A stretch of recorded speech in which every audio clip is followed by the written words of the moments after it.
guys, welcome to my channel. My name is Jolyn Marie, and today I'm going to share with you a new DIY video that I did in my kitchen a few months ago. In this DIY video, I'm going to show you how I was able to transform my kitchen from these brown, dull, just boring countertops actually. I knew I did not like these countertops from the moment that I moved into my apartment, so I knew I wanted to do something different, something new, and something bright. And so I was able to use contact paper and drastically change the look and feel of my kitchen into these beautiful, bright marble countertops. I'm just so excited about these countertops. I love them. They give my kitchen a whole new look, a whole new feel, and it just makes me so excited to cook into my kitchen as well. So without further ado, I'm going to start off by letting you know all of the items that you'll need to perform this project. So the first item that you'll need, of course, is contact paper. My countertops were actually fairly small, so I initially bought 2 rolls of contact paper actually at Big Lots for $5 a piece. Yes, they were that cheap. But I ended up only really using 1 full roll because, again, I didn't really have a big space and countertop to fill. So you guys can kind of decide how many rolls you'll need. And by the way, you can get contact paper again from your local Big Lots store or also Walmart, or even order them online in Amazon. So in addition to this, you'll also need scissors, an old gift card, or an old credit card, whichever one you prefer, as well as a box cutter. And also, this is optional, but you could also use measuring tape as well. For me, throughout this project, I just decided to eyeball the measurements, so I didn't really use a measuring tape, but if you definitely want to, you certainly can. So let's get started with this project. So in beginning this project, the first tip that I would recommend is to pre-cut or pre-measure your contact paper.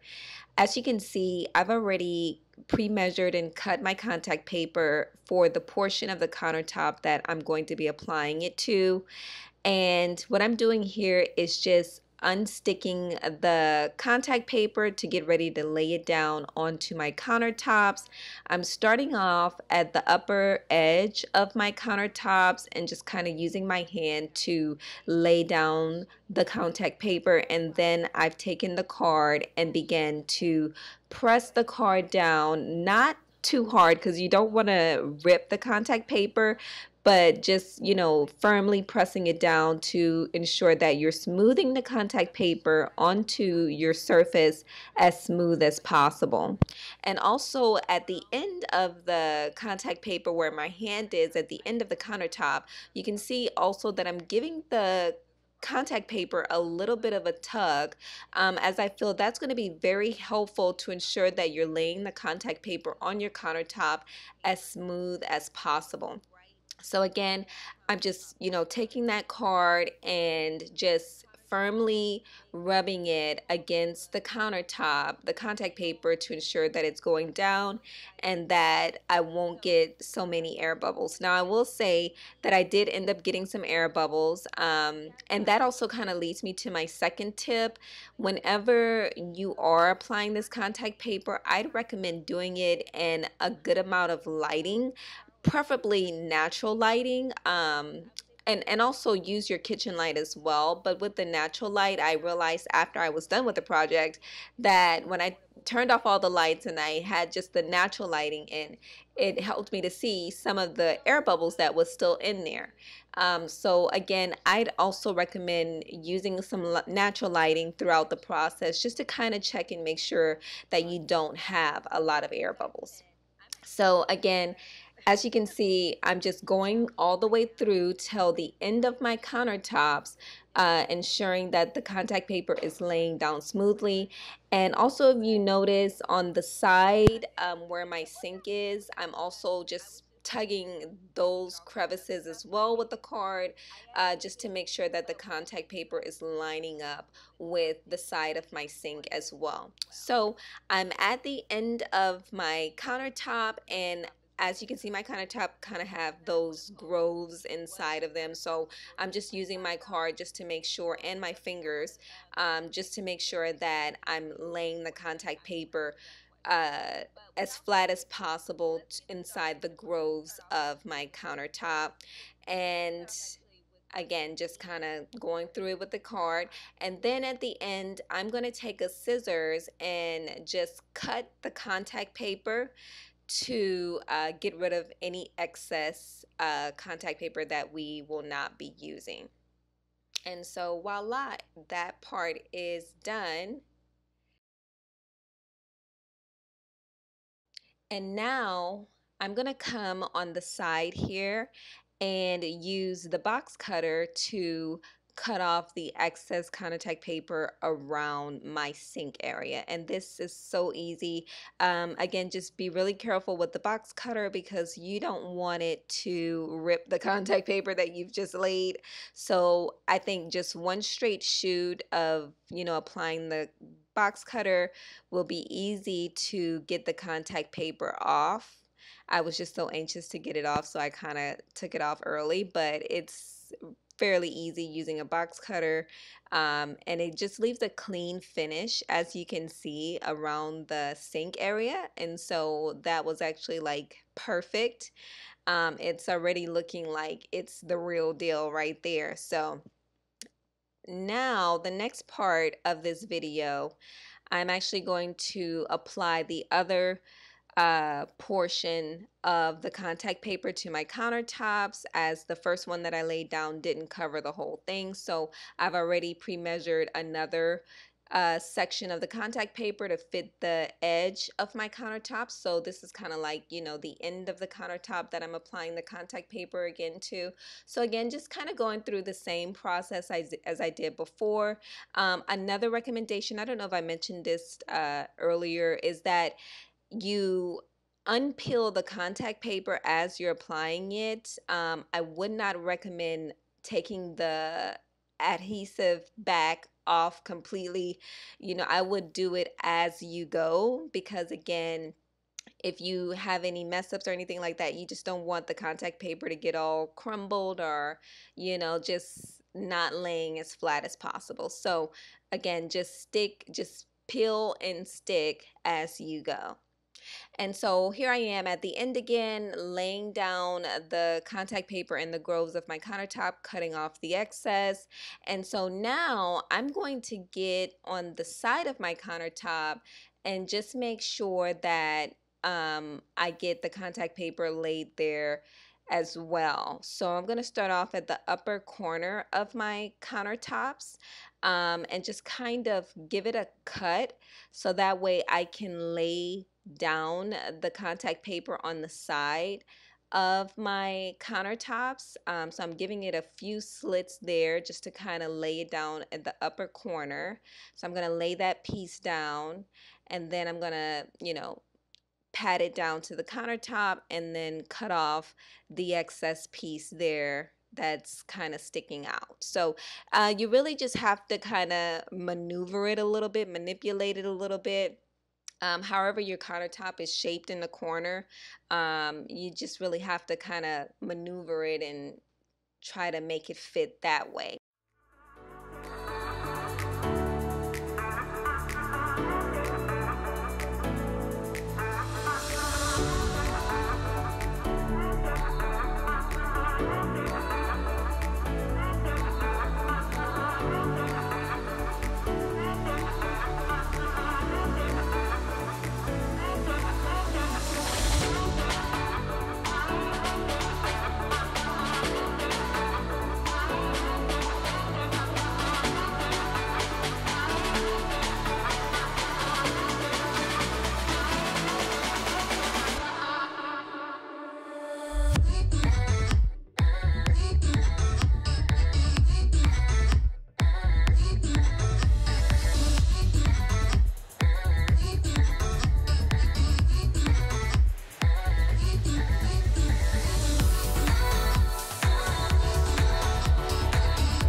corner of my countertop as well. Now, with this section, I actually had to overlay some of the contact paper onto the other one that I had already laid down.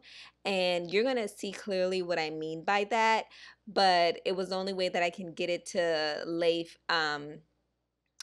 align properly, shall I say. And that was another thing that I kind of ran into with this project is, making sure that once you've already laid down the first contact paper, when you're getting ready to lay down another piece of the contact paper, you want to make sure that it's aligning well with the corners and the sides of your countertop. You don't want it to lay down crooked or just not in a straight line. So I found that I would have had to overlay or overlap some of the contact paper onto the contact paper that I've already laid down. So as we get more into this section, I'm going to show you what I mean by overlapping the contact paper.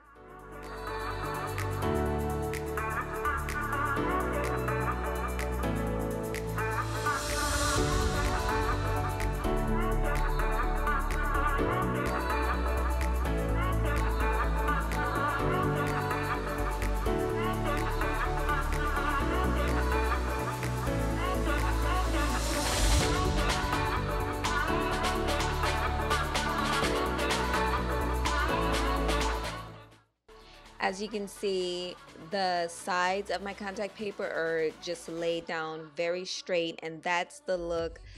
That's how straight you want to make sure that they're aligned.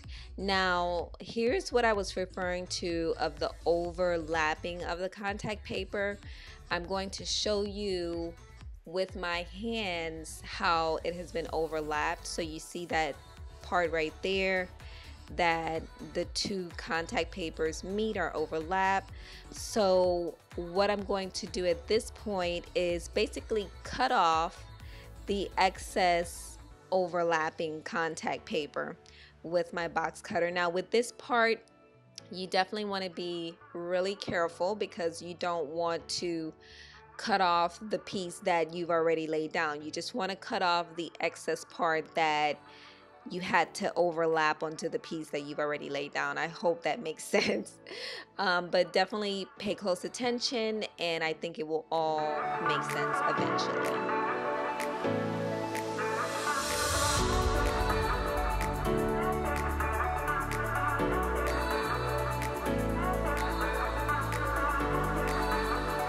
So again, I just cut off the excess overlapping, and now I'm peeling it off, and you'll watch how it comes off so easily, so smooth, like you can't even tell that there was any excess. So that's what I was referring to about cutting off the excess or overlap contact paper. And now also what I'm doing at the top here is taking off the excess contact paper at the top. So now I'm going to apply the contact paper behind the sink or the faucet area, and again, it's just using the same technique of unpeeling the contact paper, starting at the upper top of the countertop, smoothing it down just to make sure that it's getting into the grooves of your countertop, or however your countertop is shaped. If it has like different layers in it like mine does, just you can use your hand or you can use your card just to kind of make sure that the contact paper is laying as flat as possible onto your countertops.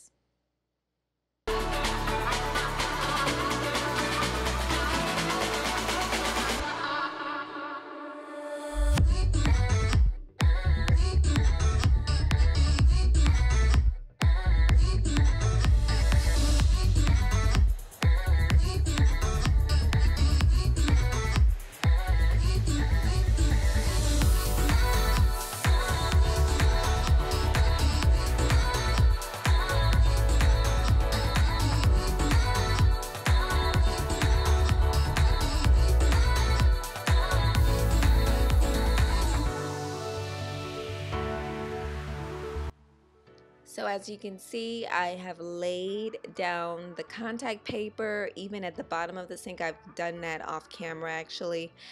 So this is the final result of my countertop. It just definitely gave it a whole new look. And like I said, just a whole new feel. It's bright, it's beautiful, it's a beautiful design, and it's just so inviting into my kitchen now. And then here are some other pics that are from different angles just to kind of show you each detail.